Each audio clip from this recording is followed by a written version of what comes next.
You're now listening to the Something Good Podcast Network. Please press any key to continue. A kiss, as defined by Dan Webster, is something pleasing, a caress, a gentle touch. But there's another kiss that isn't in Webster's. Hey world, we're kids! Some critics say they don't make music, they just make noise. Yeah, Kiss sucks! Kiss implies the extreme in the theatrics on stage, utilizing fire and smoke and bizarre costumes, and the ever-consistent, constant concealment of their true identities. Speaking of which, Kiss is going to have its own comic book soon. Take Kiss with you. It's fun. Show your friends and be the first. Now.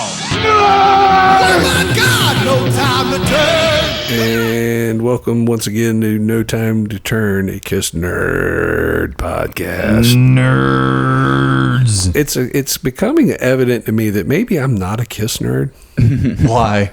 Because I pretty much hate everything that this band has ever done post 1982, really. Is that what you're learning doing this trek? Well, no, I always known it, but I'm just sort of like realizing that this show really has showed that maybe he's like, does this guy even like Kiss? Well, and I might be the biggest nerd out of the three of you then. That might be the biggest revelation. Maybe so. I think nerdom kind of coincides with love and hate for a certain thing. I would agree. I mean, look at Star Wars fans.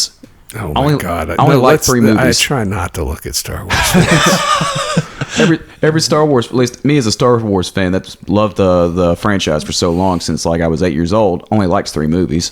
Which one's the original 3? The original 3, yeah. See, but that's me. But that's only because I grew up through that. Well, see, I didn't okay, now we're going to go into a tangent. But actually, no, there's an interesting comparison I think that could be made as we're talking about the current era of Kiss now, right, with current and classic era Star Wars. There might be an interesting comparison, so I'll go on. I was technically raised on the original 3, but I was again born in 92. So I was given those crappy George Lucas re-releases, but it was still the original story.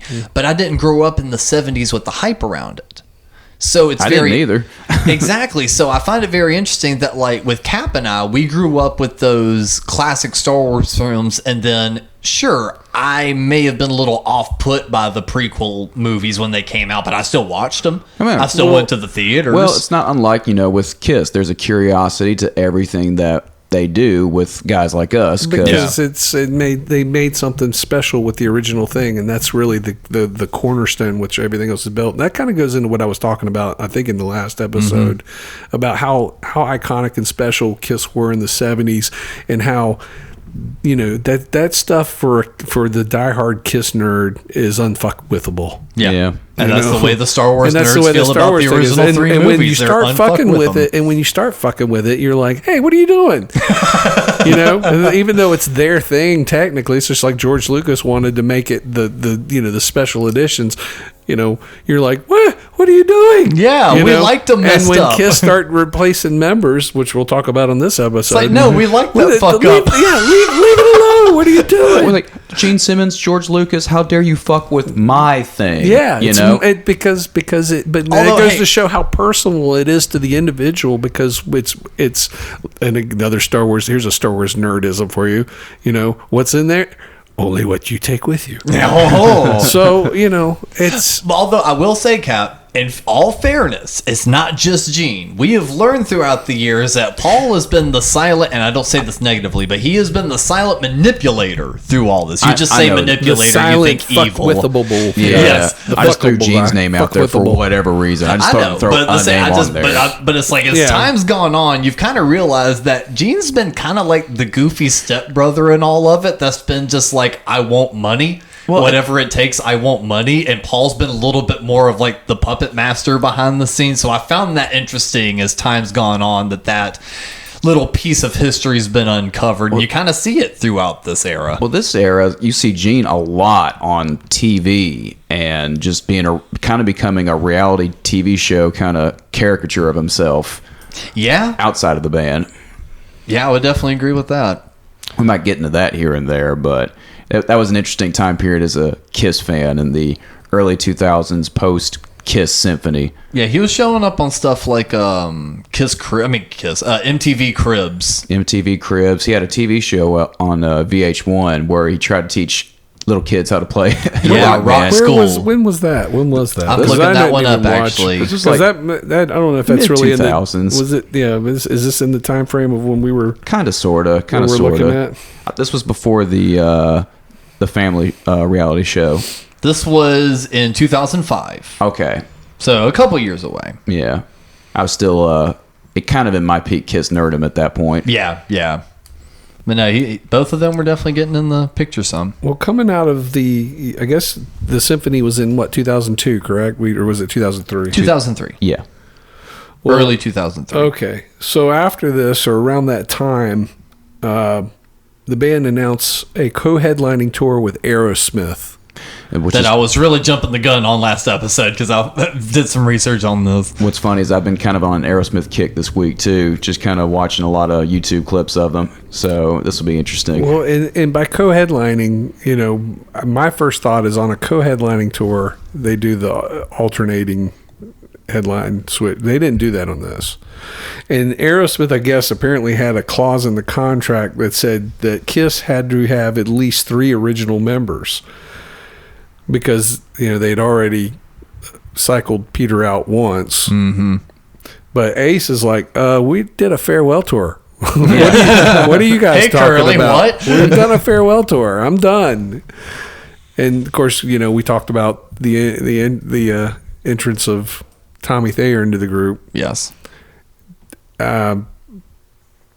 But the question is, if they've got this clause for 3 original members, Peter was the one that was retained. Mm-hmm. They're the one. He's the one they bitched the most about. It seems kind of weird I wonder how much effort was made to try to get Ace to come and do this. I was thinking about had that. they gotten Ace, would they have done it with all 4, or would they have gone, no, Peter, you're not needed. We'll just do, because have they done we did the Eric Singer too, right? Yeah, that was the 2001 right. Japan They let tour. Eric Singer come in, and then he's gone, and Peter's back again. This is just musical chairs. It's confusing as fuck, but they know most people aren't paying close enough attention. They see the makeup, and they see a guy back there, and they're like, there they are. Yep. That's what they're how hoping most for. That's people what they're act hoping still for today. But they don't understand that their fan base is like that's not right.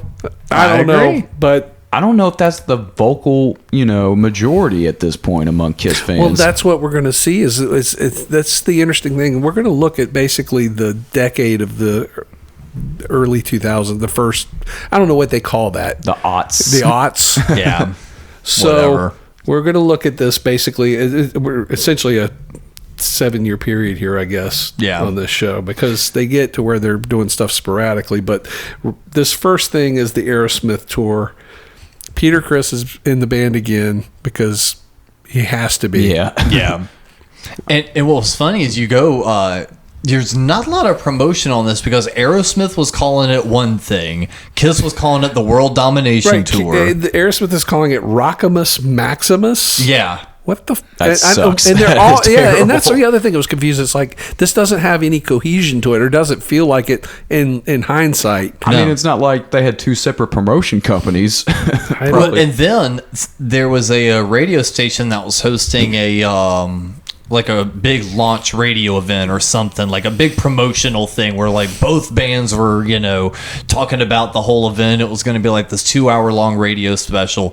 Gene and Paul are in studio with the DJs, and like Aerosmith is calling in from like different parts of the US, and like they are so disconnected. You hear Gene like trying to like softball things to the other members of Aerosmith. You hear Paul trying to muster up positive things to say in the most Paul Stanley of ways, and it's just the most awkward and weird interview ever, especially so Steven knowing how the whole tour kind of went down, which is basically a pissing contest between Steve and Tyler. We'll get into that. I was going to say, so Steven Tyler was like big timing Gene and Paul from the get-go? Kind of, a little bit. I mean, He they were even is- pulling their weight saying, we are not going to open for you guys. We have an album, and you guys don't even have the original lineup. They don't You're have an opening for album. They have us. that live symphony thing. The Aerosmith one And has. it's not out yet, is it? And then Aerosmith This has is What, August. Aerosmith? No. Who has that? Aerosmith Oh, Aerosmith is has the saying, album. we have them- Okay. No, I'm sorry. They have a covers album that they were got you. pushing. Yeah. Either way, Aerosmith's like, no, we have an album, and like, what is it like? It was their like basically like the classic lineup, wasn't it? It's like their original. Aerosmith's one of those few bands who has like the entire lineup Yeah, from they day have- one still yeah. together. Yeah, so they're yeah. like, we're still together, and we have an album coming out. You guys don't even have your original lineup. We're not opening for you guys. This seems like a misstep. No, this is something else I want to talk about in this episode because it seems like they're going to make a series of missteps, and this will lead into our episode that's going to follow. They kind of rally, but this seems like a serious misstep because I think it also lowers their perception in the eyes of the generalized audience, the fair weather fan. Yeah.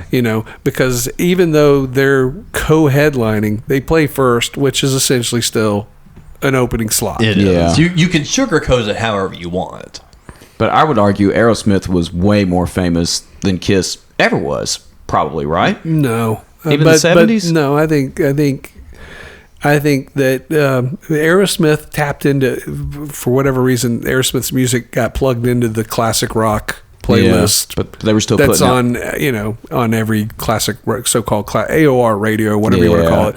Kiss Clear never Channel. Kiss didn't get plugged into that. So Aerosmith is heard daily, multiple times a day on any given city, in any given city, on any given classic rock radio.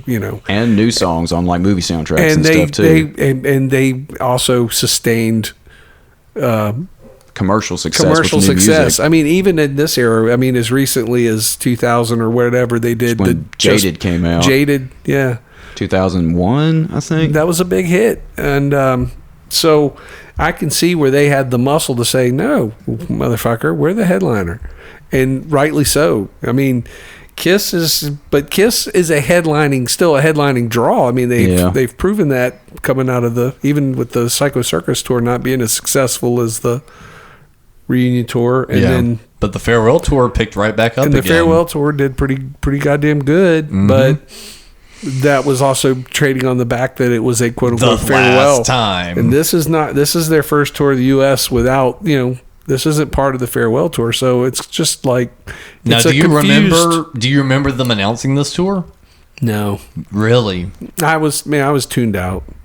I was so disgusted with them by this point. What had they done up to this point? Just the whole Eric thing? Yeah, all of it. And I was just like, what are y'all doing? It's just like, and I'm like, of course, that's kind of the point I was making on the last episode. It's like, you take something that was special, something that meant something to you, something that was, your little thing or whatever, and they've just like ruined it. And it's just like, man, that's why I'm saying maybe I'm not a Kiss nerd, I'm nerd for my era. I'm nerd for my shit, the stuff that meant something to me. Yeah. But all of this stuff is meaningless to me. And I argue this with friends, but to me, there's no reason for this band to exist at this point. Yeah. None. Well, then I'll ask The you, Cap, only do thing- you remember? Do you remember when this tour was announced? I vaguely do, and I remember going like, "Oh, I want to go," and then it was like in the middle. It was on a school night or something Yeah. like that, so we just weren't going to go, and that was that. No, I remember when this was announced, and Mom had a very similar reaction that Russ had. I was still going to Kiss Online every day because I was still in my Kiss nerdom, and even though I didn't like that Kiss was replacing members and putting them in the makeup, I was still going to the website to like look at the history and look at the photos, and like I was still diving in, really loving into the whole thing.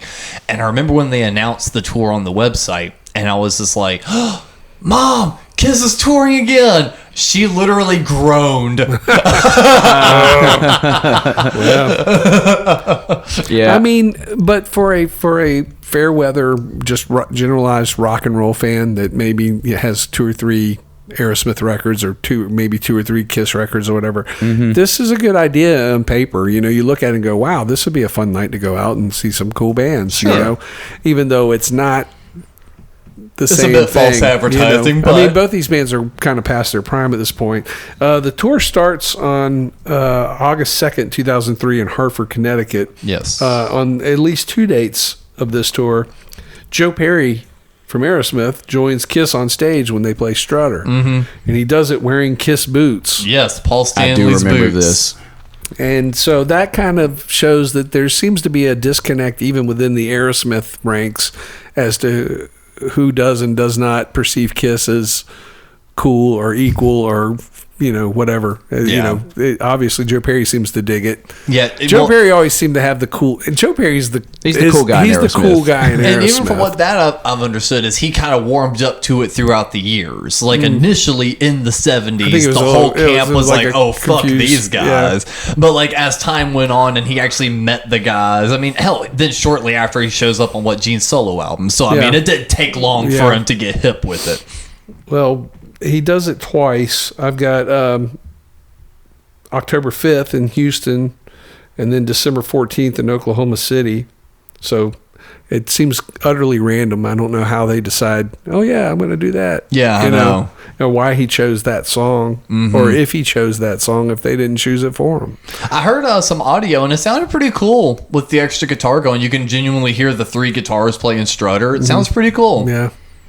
But otherwise, I guess this tour is without any serious drama or any problems between the two bands. I have not found any information about it. It seems like it was a successful. Well, I know it was a successful tour. I remember from Peter's book, which again, take that maybe as a grain of salt, but honestly, like side note, between each member's book, it feels like Peter's is a little bit more like, look, here's the facts, motherfucker. Yeah, he's being honest. Yeah. So, I'm tiptoeing around the word honest because I don't feel like either honest as he believes it. Yeah, I don't think like either 4 are completely honest in any of their books. Bro. But like it feels like maybe he's a bit more straightforward with his message. He said that they were in a big time. They, as in Steven Tyler and Paul, were a big time butting of heads that entire tour. Oh, those two egos? I can absolutely believe that. And he made mention, he goes, and every night Paul's raps got bigger and longer, and he was flitting around the stage more and more every night, trying to match and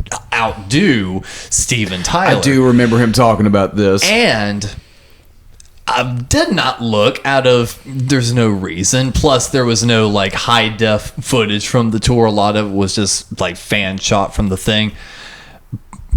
And Peter's book wasn't the first place I heard it, but supposedly Paul was literally stuffing his trousers on that tour. Yeah, he does mention that in the book. Well, he's wearing a wig. Yeah. But stuffing his trousers. At this point, Paul is wearing 2 wigs. He has his daytime wig and his nighttime wig, his show wig. I mean, it's weird. It's just when he started wearing the wig, when he started doing that, I don't know where he started doing that, but it seemed like he started doing it around the time of the farewell tour. Not the farewell tour, the Psycho Circus tour. Well, he started wearing extensions in the 80s. Well, okay. Well, there you go. So that was the origin. I mean, you know where it starts. Their hair looks fucking, it just looks so stupid. To this day, it's so obvious and so dumb looking. This is all the stuff that feeds into my dislike for it. It's just like, there's a point Their hair. Well, I'm just saying.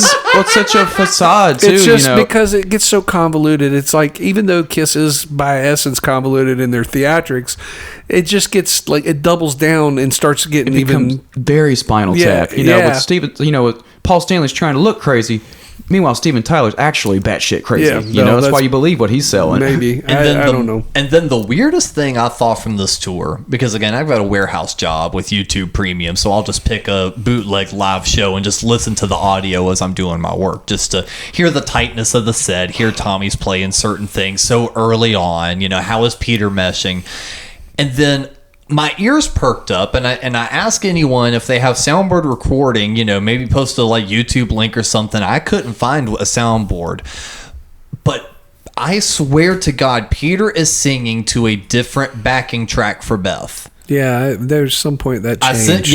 There was we've got a group chat with the 3 of us on Facebook, and I sent a clip of it that I found on YouTube. I was like, y'all listen to this, and it's like specifically the last verse going into the extended piece when he's handing out the roses. It sounds like a computer synthesizer. Like it sounds like it was like redone in a studio, and it's like it's not the symphony version minus his vocal. Well, but it's definitely not the Destroyer version. At some point, I I have no comment. Well, at some point they've we've talked about they sold their publishing back in the 80s. So I don't know how much control or say they've got over the master recordings of their stuff. Yeah. And they're going to play some, again, as with everything, they're hopping labels left and right here, it seems like, also as we go through the next couple of years. But and that was my question, is maybe did they even lose the rights to play the instrumental track live, so they had to make a new one? I don't know that necessarily they lost the rights, but I don't know if there was some sort of like pay royalties. Yeah, royalty rate to use that recording that they didn't want to pay. But now they had to pay to use their own shit. Yeah. I mean, this goes into, they're going to later re-record their own shit, which whatever, that's another story. We'll get into that. We'll go into that next episode. But it's just, it's curious. I mean, that's the only thing that makes any sense to me as to why they would do that, because it seems like it's effort. It's but I just thought that was a very curious unless anomaly. they just felt like they wanted it to sound more modern and updated. I mean, then that's... It sounded cheap, though. Like, yeah, literally, it does sound cheap. See, here was the thing, and I felt like you would maybe kind of go down this route, is... Here was my problem looking at Kiss up to this point. Even looking at the farewell tour, there still felt like a sense of organicness, like these members and these costumes, even though Gene may not look as good in the Destroyer costume anymore, it's still... You look at that last farewell Kiss show, and it's like it still feels like Kiss. It may be a modern Kiss, it may be a little bit cheaper, but like it's still Kiss. I mean, look at it. Now you just commented on something else that I've noticed as they progress through through this decade, their stage production seems to get less and less.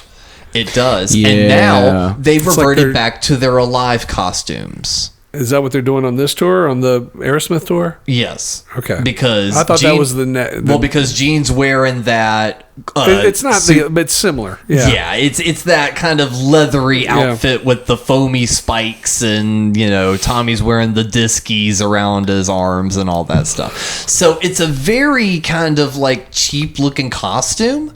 Now they're using like this weird synth version of Beth. The stage show is very dialed back. Well, they're an opening act, too. They're an opening act. And also, coming from someone that's a visual guy, think about it. Those Alive costumes were handmade with, like, scrappy material. Like, they were dealing with what they had at their disposal. Sure, they may have had multiple copies, but there was still a certain bit of ragtag to making the costumes.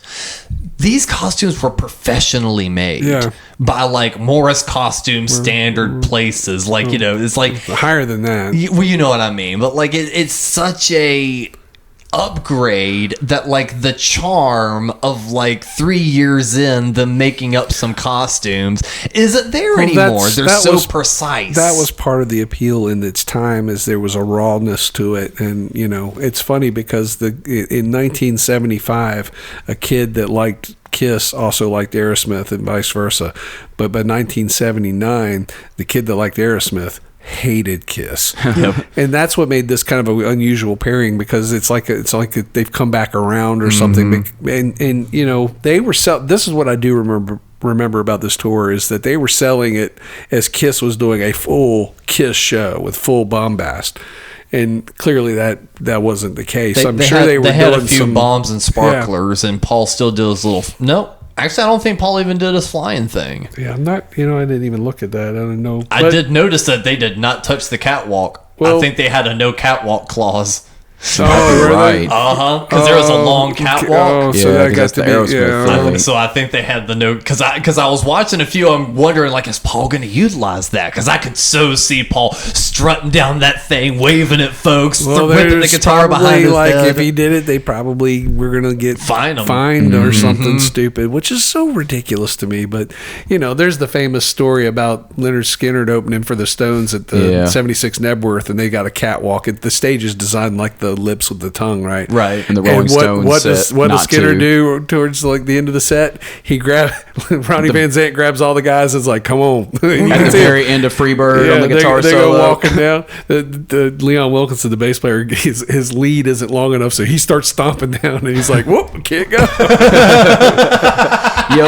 But it's cool. But it's it shows a lot of attitude and a lot of And I think that the Stones appreciated it. Here, it wouldn't have been appreciated. It would have gotten in. We've got a friend whose father's in a semi-national touring act that he allowed his son an opening slot, but that band also has a catwalk and similar stories. It's like, you don't use my fucking catwalk, boy. And he's like, sure as shit, 2 nights in, he jumps the barricade, goes running down there, and it's like, but it's funny because it's also the father-son dynamics. He's kind of doing as a little bit of a middle finger to Dad, being like, fuck you, Dad, I'm using your catwalk. Yeah. Fuck you, Dad. So this tour continues until December 20th. It ends in Fresno, California. This is Peter's last show with Kiss, and coincidentally, it's also his birthday. Ooh. Now, I don't think he knows it's going to be his last show because his contract was extended until March of 2004, and that was the point where it wasn't renewed. Yep.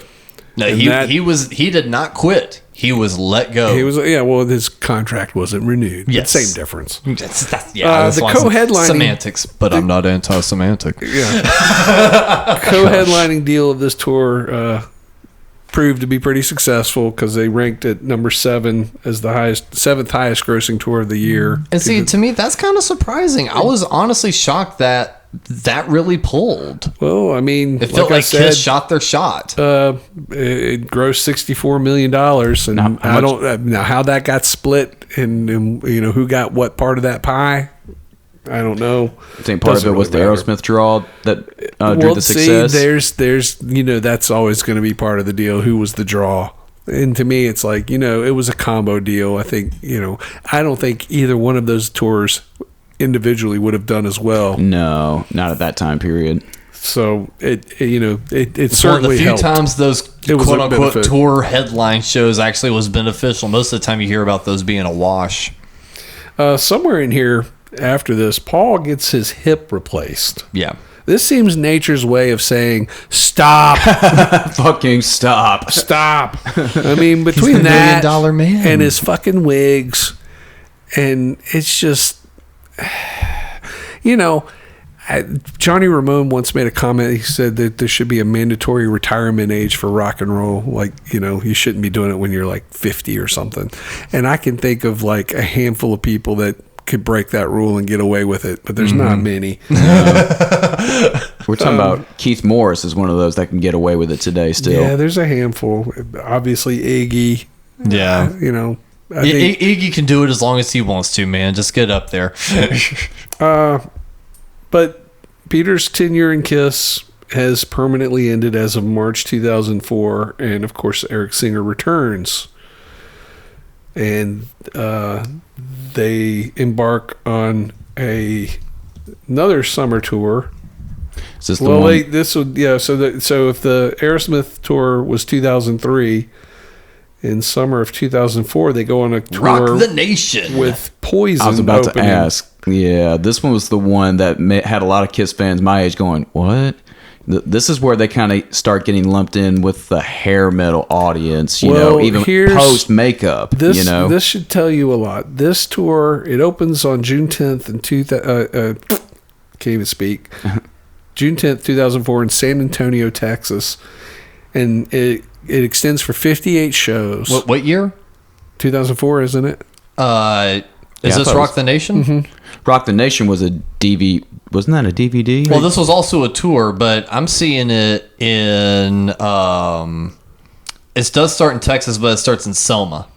I got San Antonio, and then it goes to 11th in Dallas, 12th in Houston. But what year?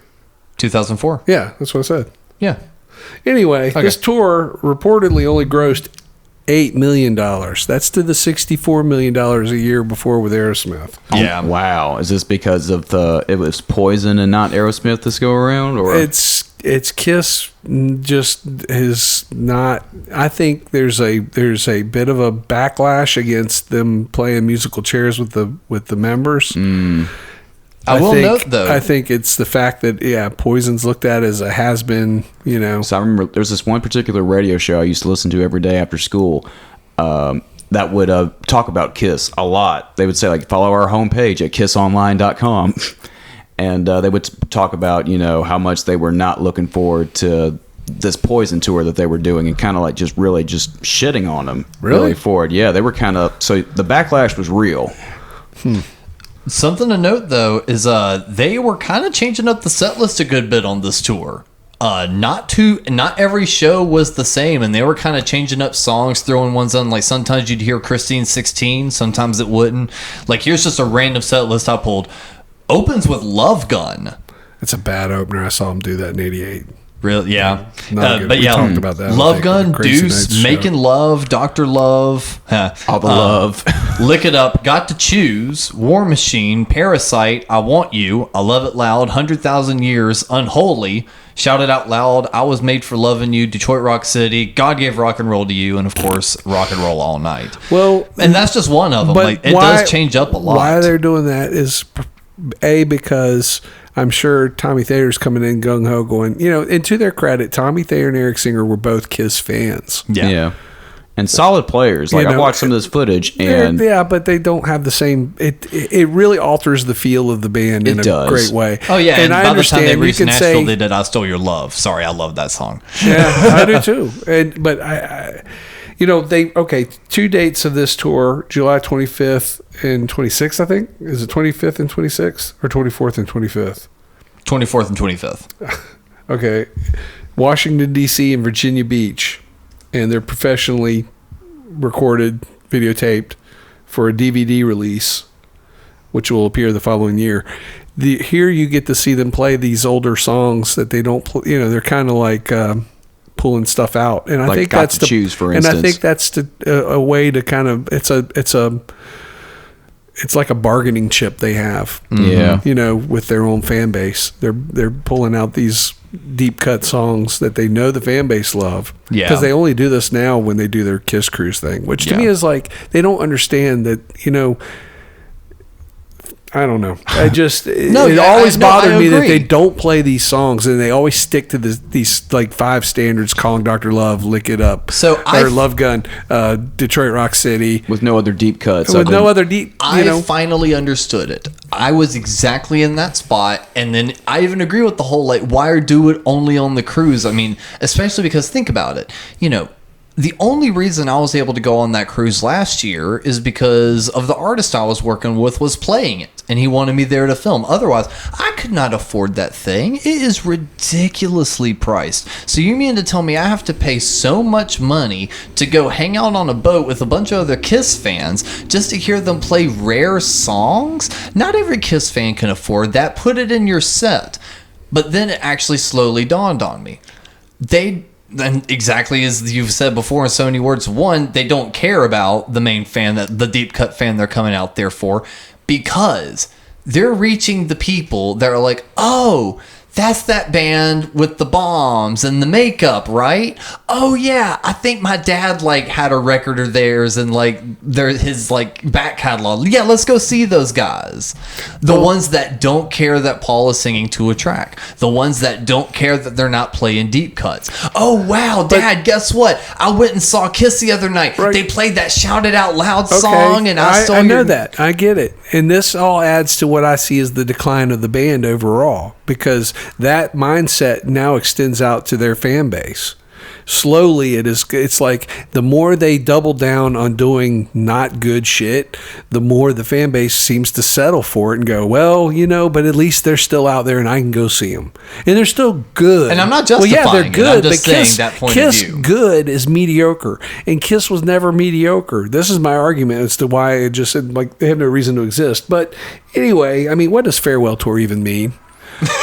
Farewell to the original members. Yeah, well then it was, but it means we desperately need your money. We'll at this point, to go away. It's just why? No, they don't need the money. That's the Paul whole point. did. Remember, I brought that up in the last episode. This is in the throes of his divorce. And to be fair, the popularity of rock music in this era is on a very steady decline, and there's a handful of minor acts that have received notices and accolades, over the years. See, in this time period, it's still. They hardly get the commercial recognition. I mean, they're that, like Alex was saying. Oh, they're that band with the bombs and the makeup. Yeah, but I'm saying young bands coming up, they're not really getting the traction. It's not the same thing because everybody gets one album that's successful. The American youth are now very much into hip hop. This is peak Outcast and all that. They don't care about rock and roll at all. And so what you've got left, the only groups that are really able to play these large arenas, or now it's all these summer shed tours. Mm-hmm. It's, but you still get like the Stones, the Who, AC/DC, and Aerosmith that still draw well, but their records still don't sell. They're not selling. Their new stuff that they come out with isn't commercially successful on the par of what they were in their heyday. So, it's basically the rock and roll era is closing, and this is the decade where it closes. A few years following the Rock the Nation tour, big time. Well, I'm seeing it again just in Kiss's own draw between the beginning of this decade and by the end. Yeah, and 50 years was a good run for rock and roll. I mean, they did good, but the generation gap has grown. Sad about it. The generation gap has just grown too great. Well, I mean, it's my thing. I know what you mean. It's like jazz these days. I realize I'm like my dad who liked country music, and when I was 17 or 16, I was like, I don't want to hear no fucking country music. Yeah. I can appreciate it now much more readily, but when I was young, I'm full of piss and vinegar and energy and everything. Listening to Kiss. And now the music that speaks to that attitude is the hip hop, rap, and R&B. It just doesn't extend now. The kids don't want to hear a crunchy rock and roll guitar. They just they wrinkle their nose to that stuff. I work with kids that literally don't listen to any rock and roll, and I'm not talking about inner city African American kids. I'm talking about suburban white bread. I teach them. They don't give a shit. They want to learn songs that their parents like, but that's they're not listening to new music. Completely ambivalent towards it. Yeah, there's no new music they're asking to learn or anything like that. That is rock. So Kiss start playing these kind of spot shows. I guess I don't know what you would call this. They only played 2 shows in 2005. Yeah. Is this the one with the VH1 TV special? No, I'm not counting that. Okay. You know what? I didn't even write down the 2 shows they played. I'm looking it up right now. Which is weird. The 2 shows they did played, I do have that pulled up. They played April 1st for the Marine Corps Air Station, where they played Detroit Rock City, Deuce, Love Gun, God Gave Rock and Roll to You, and Rock and Roll All Night. It was later released as a DVD. Yeah. But they also played with a whole lot of other folks like Destiny's Child, right. Godsmack, Ja Rule, Hootie and the Blowfish, Ted Nugent Richie was Sambora, on there too, right? and Ted Nugent. Yeah, I remember that DVD at Walmart. Yep, I do too. And then they also played September 10th, 2005 for the Honda Family Festival at the Nationwide Arena. There you go. This is something that you're going to also start seeing as this decade progresses. They're going to do a lot of state fair shows and stuff. That was it for 2005, man. They do 6 shows in 2006, 4 of which are in Japan because Japan still loves them some Kiss. Yeah. And then, meanwhile... Now, I will say... go ahead. Sorry, go ahead. No, you go ahead. Well, in 2006, we got probably one of the coolest things to come out of Kiss since the farewell tour, which was the Kissology series. Yeah, I was going to get there. Yeah, see, that's why I said go ahead. No, I was going to say, I've got that. Before that happens... Paul records a solo album. Yeah. See, we ignored all the stuff, so I didn't know you were wanting to go there. I'm just going to mention that it happens. Live to win till you die. Come on, Russ, sing along. I don't know that song. Oh, you so do. I swear to God, I don't. Single. I swear to God, You've never heard it before? I've never listened to that album ever. So we've talked about how Paul Stanley writes montage music. This is a record of montage music through and through. So. South Park used it on a World of Warcraft training montage in one of their episodes. And the thing was, Paul actually got the joke though and allowed it. He's like, okay, yeah, that is kind of funny, and he's like, put it in. Well, he does the solo tour with the band from help me out here. The band they used for a TV show. I didn't know this. Talking about the Let's Find a Singer for NXS. Yeah, I think show. It was like that. It was one of those shows where I don't know. Yeah, there was a DVD and there was that's all on YouTube. It's a good band. They play, I think. Did you watch that concert? Oh, Bob Kulick was part of it. No. No, I thought he not was. that concert. No. Oh, okay. I thought he was part of it. If you watch that that concert that he does, But it's a good band, but it's a good band in a kind of relative way. They don't, it's a professional band, I right? should They're all say. like LA guys It's or something like there's that. no fire, there's no spark, there's no. It's Oh. all Here we go. His perfectly touring band was precisioned the in house time. band from the CBS TV show Rockstar. yeah. There you go. That's what Okay. it was. Rockstar. Okay. Halloween. If I have this right, it's Kissology is released on Halloween 2006, Yes. I remember. and it features concert footage of the band from their inception in 1977, which was their peak years. And different retailers featured different bonus discs. Do you all remember this? Oh God. Well, See, I got want to the one ask. from Walmart. I want to ask you if you remember the special thing they did around this time, Yeah, they did the theater screening. We went to go see that. where one young Alex Stiff was among attendants with you and our other friend Jeff Williams. And the fun thing was, if I remember correctly, before we got to see what was it, the 75 Cobo Hall or 76 Cobo Hall. Yeah, 76. Yeah. It's January 76. And right before that showed up, Gene and Paul did like a special little introduction. Yeah. And I forget if it was you or Williams that mentioned it, but like in the theater, but one of the two of y'all said like, it feels like they recorded that in separate rooms and then spliced it together. Like they were just not interacting with each other at all. That's entirely possible. I don't know. But no, I will always remember that night because the theater was way out of the way. I was about to ask where this was. We had to drive 40 miles north of Charlotte to go see it. I was gonna. Yeah, it was such a bizarre place. It was like Some independent theater. you or would something? think, yeah. Well, no, but it just I don't know why we couldn't find a theater, and I think there was a theater in Charlotte that did do it, but That it sold out maybe. I don't remember what I just don't remember what the deal was, and we had to drive up to another town. Either way, I'll always remember that though because I thought it was so cool because there wasn't a lot of people, like maybe 10 other people were there, but like after certain songs were done, like other folks would like clap and shit like that, and I was like, this is actually kind of cool. Yeah, I don't remember anyone else being there, but I'm sure there were. Yeah, it was very sparse, very sparse.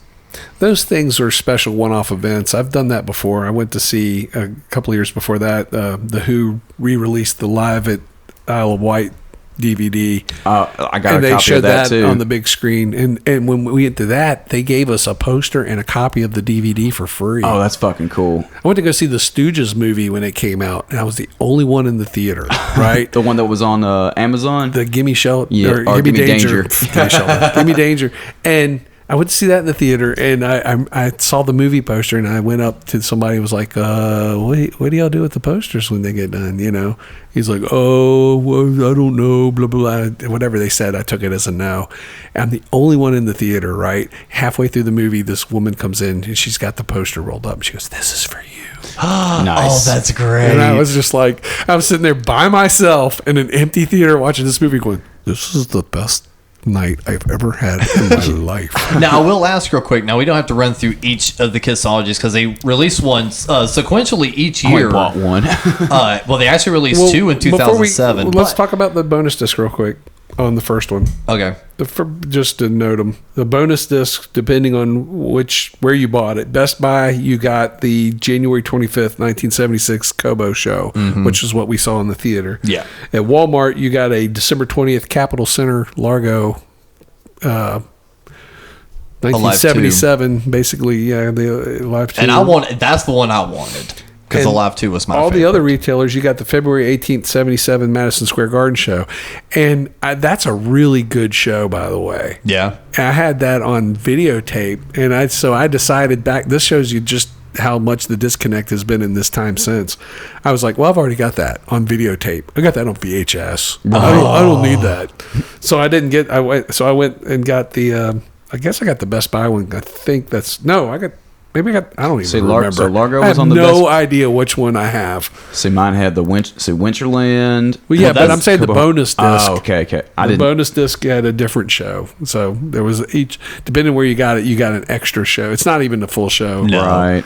Yeah, I got a Walmart version. What I was going to ask though is, I know probably a lot of it for you, Cap, was like brand new. Like you'd probably not seen a lot of that. Oh, yeah. But for Russ, was there any footage on this that you had not seen before? Because that was a little bit of a sticking point there was on the message boards. Yeah, there's all this stuff had been bootlegged widely. It was good. It was the good thing about this was you were getting, not great but decent quality versions of it. Yeah. Well, great quality, I guess, some of it. But what was I can't remember what's on which video. The first one does the first one have the Easter egg with the Ace's wedding? Yes, that was on disc 2. I'd never seen that before. That was cool. And I'm not sure if I'd seen, they call it Long Beach. It's not. We found out in the time since it's actually the Michigan Palace. Yeah. But that Acrobat. footage, I don't think I'd seen that before. I may have, but I don't think I did. Other than that, I don't think there's anything on it that I had not seen before. I remember thinking the Cadillac Mission documentary was pretty cool because there was a lot of unseen footage. I had not seen that like it was presented like a full film. I had seen clips of it. Because there was also footage for the very first time, which now we've seen through other leaks. It's the first time we got any sort of footage of them actually playing in the auditorium. Oh, yeah. I'd never seen that before. Yeah. But now we've seen it in full thanks to leakers. But no, and also the So It Goes from disc 2. Oh, yeah. I had not seen that. I don't think I'd seen that before either. But I feel like the rest of it I've seen. Don Kirshner's rock concert, which was the 3 I Want You promo video. And then Cobo Arena, Madison Square Garden. Yeah, those were the bonus discs. It was a cool set. I was really stoked when it came out. I was just I remember buying it and being really excited about it. This is a kind of a time period where I was kind of starting to wane a little bit with my Kiss fandom because of that said Poison tour and how they don't have Ace and Peter anymore. But I was excited again because I finally get something that I can go buy that has Ace and Peter material on it. Well, that's what they're selling. Yeah, they're selling still. This is very needs to be very explicitly stated. They are very consciously selling Kiss as the 4 characters, the 4 personas. They're not selling Kiss as Gene Simmons, Paul Stanley, Ace Frehley, Peter Criss. It's the demon, not selling the star child. They understand that. And to this day, I still don't know anybody that refers to them as this. But I know, and they don't. But so really, in fact, what they are selling is Gene Simmons, Paul Stanley, Peter Criss, and Ace Frehley. It's just that Peter Criss and Ace Frehley are now portrayed by 2 other guys. Yep. And that, I know that pisses the Kiss fan base off, especially the guys that support those guys. But that is the fact. There's no other way to say it. There's no other. I mean, you go, well, they don't hide the fact that it's Tommy Thayer. They don't hide. No, they don't. But they also don't really. They're still selling the concept, and the concept is Gene, Paul, Ace, and Peter.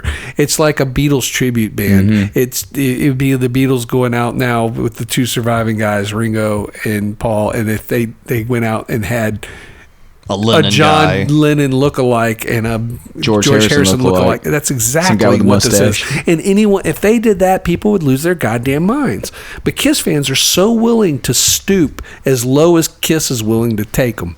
And that's why I can't call myself a Kiss fan. Anyway, we got to keep this rolling. I'm gonna, so much more. Goddamn kids, get off my lawn. In 2007, they embark on the Hit and Run tour. Yes, this exhausting 4-date tour. Do they have any openers on this run, or? I don't know what the story is on this. These starting July 20th. This is where I get. I mentioned. Oh my God! Hold on. Yeah, July 20th, 2007. I swear to God, opening act, Clown Sack. Okay, Clown Sack. So is this one of those state fair shows? Yeah, you know what? I didn't write that down. I should have. But what's notable is on the final date in I don't know how you say this. Is it San Jacinto or San Jacinto? I don't know. I can see Clown Sack being like a hardcore Spanish. band. I didn't take Spanish. Anyway, in California, Paul experienced an unusual health scare. His heart rate jumped dangerously high. He gets rushed to the hospital before the show even begins.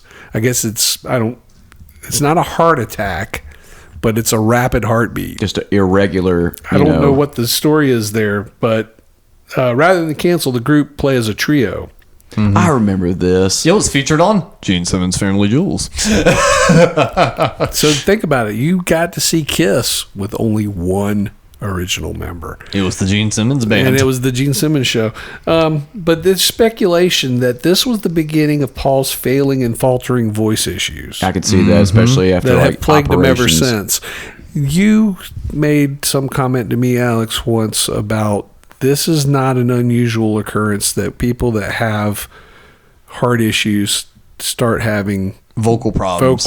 Now, Someone I don't know what the medical...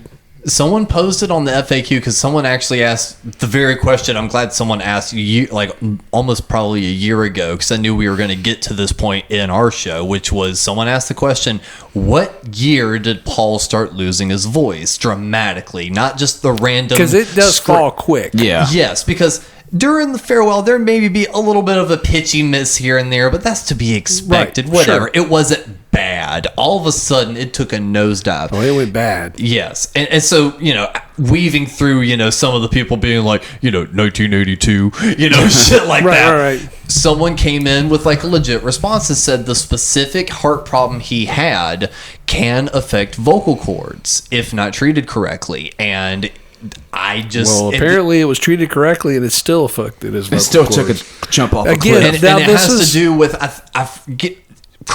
someone will correct me, but I feel like there was some sort of thing of it had to do with the blood flow and like lack of blood flow to the certain area, yet massive to other areas. I forget what it was, but it was like a blockage in some areas, ultra clearage in the other, and I think like his vocal cords just were not getting the blood flow and oxygen it needed, and you barely touch a vocal cord and it's fucked. So I honestly think that may have been the start of it. To me, this is the 1-2 punch. It's hip replacement, heart problem, vocal issue, which is 3 punch there. But it's done. It's this is nature's way of saying, okay, you've had a great career. There's no shame in walking away. You said farewell. You've tour. already said farewell tour. You said it's like each one. It's like, hey, you said farewell tour. Hey, you said farewell tour. Yeah.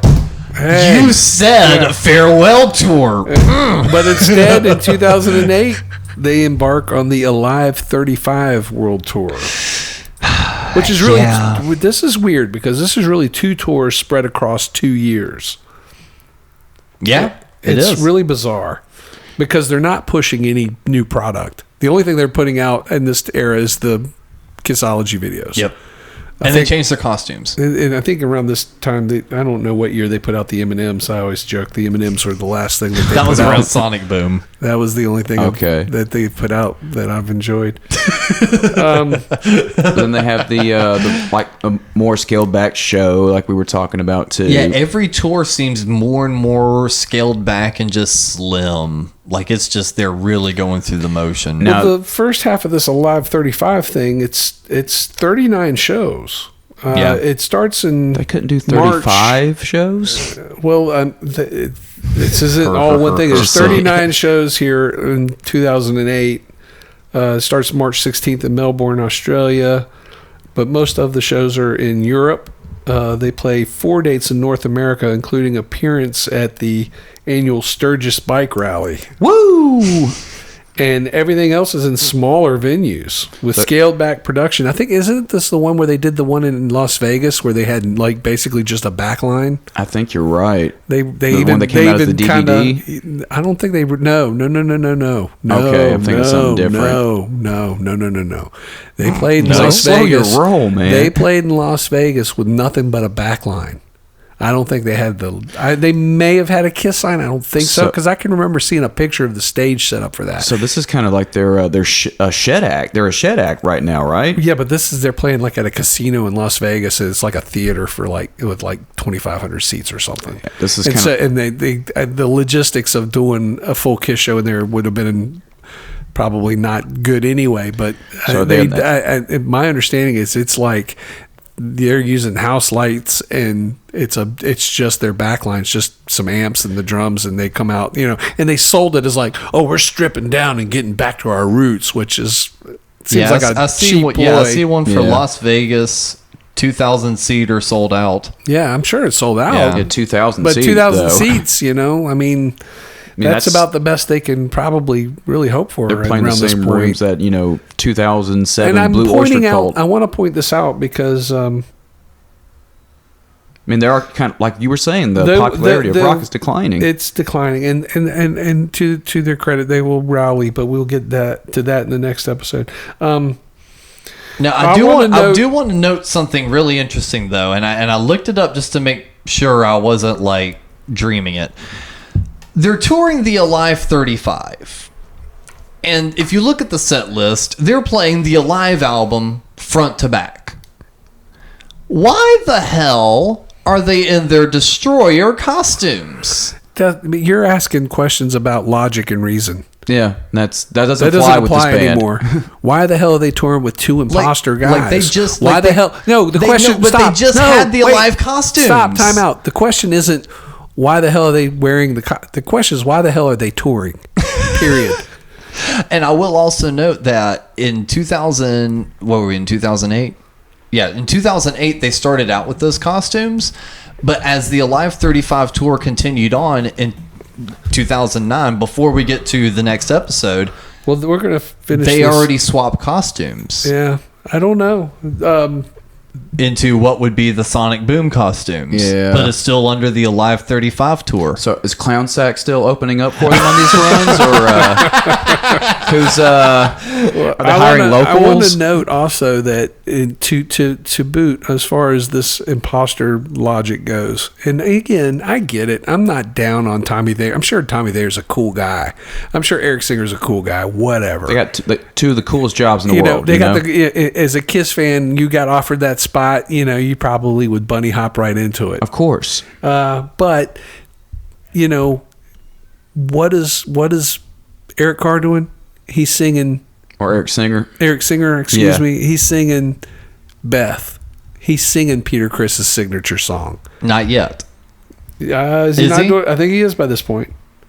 And on this tour is when Tommy starts singing Shock Me. Not only is it Ace's signature song, it's the song he fucking wrote. It's Ace's fucking song. And they're putting him in that spot and go play, rather than give Tommy a spot to go, here's sing your song. Sing something else. Or just do the Cold Gin. Yeah, or even that's Ace wrote that, but whatever. At least that's a little bit more forgivable. But is this the era too where Tommy's starting to do the guitar rocket? Man, he does his guitar lead. His solo is Ace's solo from Kiss Alive. Yep. Yeah, so he's always done the rocket. The only thing he can't do is the smoking guitar. Ace legit has the patent on that. Oh, weird. So you'll notice. If you look at Tommy's setup, he will do everything except the smoking guitar. He has never if they done thought the smoking they could get guitar. away with it, they would be doing it. Oh, absolutely. But he's yet to do it. The tour resumes after 7 months in South America, including first-time visits to Colombia, Venezuela, and Peru. And you can insert your Ace and Peter joke here. they're so dissuade and whatever. Mm-hmm. You see that photo? Oh my God! Yeah, the 2008 press photos. There's no point in. Why are we showing photos on a podcast? Just showing y'all our reactions. They take another break for 2 months before resuming dates again in North America. Let's see. The first 2 dates are at the Cobo in Detroit. Yes. These are their final appearances there. And I remember this being something of a thing. Mm-hmm. Well, Really? it kind of, because I think they were selling it as this is going to be our last appearance at Cobo, because Cobo was going to get torn down. It got repurposed into a convention center. But it was supposed to be filmed for a record and DVD and all this. Yeah, the final Cobo. It was supposed to be happened. this big thing. Nope, none of it happened. It rang hollow for me, but only because of the substitutions and everything. I had friends that went, and they talked about Gene's flying rig failing, I think, in one of these shows. So I mean, but those sort of things are bound to happen. We can laugh about it, but I don't think that is that a would big be deal. terrifying if we were in that spot. See, apparently I heard. Well, they said he just he sat there and tried to look mean for a minute, and then just got like powdered and just hung like a sack of pouty potatoes. Apparently, this happened a lot on this tour because I had a friend of mine that told me a similar story about how not the rig didn't go bad, but their lighting crew was just off. Oh God, yeah. We there's been whole compilations of like in the last few tours, Gene and Paul just like accosting the light guy. Whoever they hired was not good. And he says my buddy of mine was saying that when Gene gets up at the little landing perch, whatever, and the lighting guy misses his cue, and Gene just says on mic, "Hey, lighting guy, up here, asshole." Yeah, exactly. It's so many words. I'm up here, dumbass. And like, there's been times where like they'll like boom in the song, so it's like blackout, and then Paulo, people, nothing, like no light. How was that again? He'll go people. he'll do it like twice, and there's like still no spotlight on him. And there's like dead quiet, and he's like, "Hey, asshole with the spotlight, come on!" But see, the thing is the guys that are running the spotlight aren't part of their crew. Yeah, these are like local guys. So I went to see one of the Misfit reunion shows, right? And they come out, and the three quote unquote original guys, right? You got Glenn Danzig, he's got a spot on him. Jerry Only, he's got a spot on him. And then they have an auxiliary guitar player over in the back corner. Yeah. And he's got a little circle that he can't come out of, right? Yep. No, he's kind of hidden. He's very hidden. And then you've got Doyle, the correct quote unquote guitar player. Right. Guess which one got the spotlight? Oh no. For almost the entire show. No. You got this guy standing over in a corner, rocking out his little not moving. And it was just, but these guys, they're told ahead of time what they're supposed to do and what they're, I'm just basing this off of a generalized knowledge. And so, they can't always be faulted for these kind of mistakes. It's just funny anecdotes, though. Oh, absolutely. This tour continued across the U.S. and Canada for the rest of the year, which was, I guess, 2009. Is that what we said? Yeah. Yeah, because it spread across. And concludes, December 13th, 2009 in Pittsburgh. So this is the Alive 35 tour. I guess they're celebrating Kiss Alive at 35. And I know, there was no fanfare for it that I can remember. It just seemed like it was just kind of a lackluster deal. It grosses $30 million, but that's spread over 2 years. Yeah. And it's still an improvement over Rock the Nation. I mean, the $8 million Rock the Nation fiasco. So if nothing else, it proves the band are still a steady draw in the summertime shed circuit. That's kind of it, yeah. And it is important to note that near the tail end of their Alive 35 tour, they did change costumes and started debuting a brand new single on that Alive 35 tour. Do they start doing that? Well, that will feed into our next episode. That is correct. When they do a brand new album. Now, the cliffhanger question I have is this album necessary? Cap has a lot of words about this record. I already know it. I got a little preview earlier. Tune into the next episode to hear all of it. This is going to get fun. I think we hear in the distance a sonic boom. Boom! Sonic boom. Boom, boom! More like... But before we wrap this up, I want to say that this does show, despite my, self-righteous indignation, the truth of it is they're steadily plugging away, and they're forcing the issue, and the fans are slowly accepting the new guys, and it's working for them. It's a memorialized tribute to themselves, but again, to be fair, it works for them. Yep. It is what it is. If you don't like it, don't go. That's my option. That's the way I chose to be, and I have ever since the farewell tour. Mm-hmm. But for a lot of people, this is still perfectly acceptable, because they just, it's just generalized apathy, and nothing's sacred though. Nothing is sacred, and so it works. There's, and we're seeing that they dipped pretty hard here in the middle half of the decade. Yeah, where but they they're didn't slowly tour for like 2 years. Well, after that Rock the Nation tour, I mean, I don't see that there was any demand from concert promoters to do it. No, they had to put together some sort of a package to make it sound appealing. This Alive 35, built around the classic Kiss Alive, there's celebration of that album. So that probably and like just so did much something weird for him. And like Cap was saying, just so much weird shit happened in this little era. Like Jane ran off and was doing TV shows. You know, they were releasing those Kissologies. Paul did know, a solo tour. Paul did solo album and solo Then you tour. also had the Kiss Coffee House cropping up. VH1 Classic was running all the specials. Well, the so it's Coffee like House, Kiss, they didn't have anything to do Well, you with. had the they were there a lot though. They were brought in to make appearances. They were paid for that. That was completely independent. The Yeah. guy was licensing that shit. Yeah, but you know what I mean. Did we talk about the VH1 show in the last episode where the guys in the band and Ace were in the same building, or do we want to touch on that on the next I episode? didn't even know. Rock Honors? Yeah, that was a that whole was thing. This was around that era because they were in their live costumes. That's right. Yeah, and we kind of touched on it a little bit last episode, but yeah, it was kind of like VH1's answer to the Rock and Roll Hall of Fame not inducting certain bands, and yeah, it was kind of an awkward thing where Ace got up with the opening band, which featured Tommy Lee, Rob Zombie, Scott Ian, and Slash. Yeah, and they played God of Thunder. Yeah, and Ace got up and played with them, and they were the opening band for Kiss, featuring Tommy Thayer and Eric Singer. Yeah. And Ace has talked I about remember later that. on, he said that was the first night he fell off the wagon. Like, he was, like, sober up to that point, or was, like, trying his best to be, but it's like that was the night that broke it again. I can't imagine that situation, being Ace in that situation. That had to crush your spirit a little bit. Yeah.